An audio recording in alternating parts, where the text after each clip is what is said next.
వైఎస్ఆర్సీపీ అధినేత వైఎస్ జగన్ పై హత్యాయత్నం కేసులో నిందితుడైన జనిపల్లి శ్రీనివాసరావు అలియాస్ కోడికత్తి శ్రీను రాజకీయ రంగ ప్రవేశం చేశాడు. సోమవారం రాత్రి విజయవాడలోని జై భీమరావు భారత్ పార్టీ రాష్ట్ర కార్యాలయంలో అధ్యక్షుడు జడ శ్రవణ్ కుమార్ అతడికి కండువా కప్పి పార్టీలోకి ఆహ్వానించారు. అమలాపురం నియోజకవర్గం నుంచి కోడికత్తి శ్రీను పోటీ చేసే అవకాశం ఉన్నట్లు పార్టీ వర్గాలు తెలిపాయి.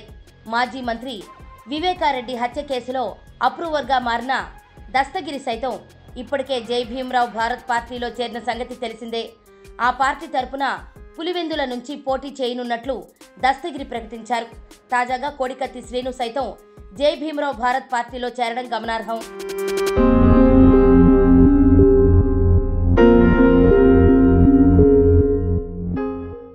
ఈ సందర్భంగా కోడికత్తి శ్రీను మాట్లాడుతూ తాను పేదవాడి కోసం రాజకీయాల్లోకి రావాలనుకుంటున్నానని, ఏ ఒక్క కులం మతం కోసమో కాదని స్పష్టం చేశాడు. చట్టసభల్లో అడుగు పెట్టాలని, పేదల సమస్యల కోసం పోరాడాలని నిర్ణయం తీసుకున్నానని చెప్పాడు. అమలాపురం నుంచి ఎమ్మెల్యేగా పోటీ చేయబోతున్నానని కోడికత్తి శ్రీను తెలిపాడు.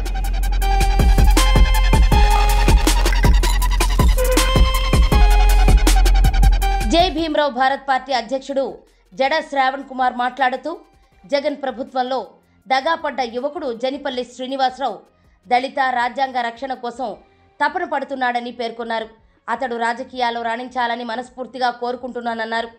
ఈ రోజుల్లో రాజకీయం డబ్బుతో ముడిపడి ఉందన్న శ్రావణ్ కుమార్, జై భీమరావు భారత్ పార్టీ సామాన్యులకు రాజకీయ అవకాశం కల్పిస్తోందన్నారు. వైసీపీ నేతలు డబ్బు, అధికార మదంతో విర్రవీగుతున్నారని మండిపడ్డారు. దళిత బిడ్డ, ప్రతి బహుజన బిడ్డ, ప్రతి ఒక్కళ్ళు సంతోషంగా ఉండాలి, ప్రతి ఒక్కళ్ళకి ఉపాధి కావాలి, ప్రతి ఒక్కళ్ళకి బతుకు తెరువు వాళ్ళ సొంత కాళ్ళ మీద నిలబడాలని ఆలోచించే అతి కొద్ది మందిలో నా పక్కనే ఉన్నటువంటి శ్రీనివాస్ గారు.